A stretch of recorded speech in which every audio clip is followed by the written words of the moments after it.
વડોદરાથી સમાચાર શહેર પોલીસે 9 વર્ષથી ફરાર ગેંગરેપના આરોપી શાંતુ ઇલુ નીનામાની ધરપકડ કરી। વર્ષ 2016માં પંચમહાલની યુવતી વડોદરામાં મજૂરી કામ કરતી હતી ત્યારે આરોપી શાંતુ નીનામાએ યુવતીનું અપહરણ કરી રિક્ષામાં બેસાડી એસટી ડેપો લઈ ગયો।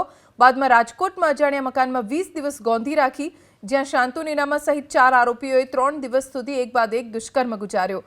બાદમાં આરોપીએ યુવતીને મધ્યપ્રદેશના કમલેશ નીનામાને સોંપી અને ફરાર થઈ ગયા। 20 દિવસ સુધી કમલેશ નીનામાએ પણ યુવતીને પોતાની હવસનો શિકાર બનાવી। વર્ષ 2016માં યુવતીએ આરોપી શાંતુ નીનામા, કમલેશ નીનામા, કૈલાશ ભાભોર, કાંતુ ભાભોર સામે ફરિયાદ નોંધાવી, જે પૈકી શાંતુ નીનામા છેલ્લા 9 વર્ષથી ફરાર હતો। પોલીસે વડોદરા આરોપી શાંતુ નીનામાની ધરપકડ કરી લીધી।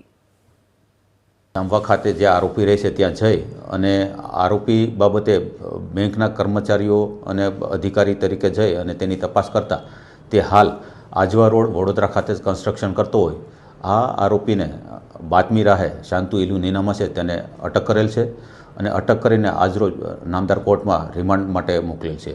અન્ય આરોપીઓ બાબતેની પૂછપરછ કરવામાં આવેલી છે અને આરોપી વિરુદ્ધ પૂરતા પુરાવા લઈ અને અન્ય આરોપીઓને પણ પકડીને નામદાર કોર્ટમાં ચાર્જશીટ કરવામાં આવશે।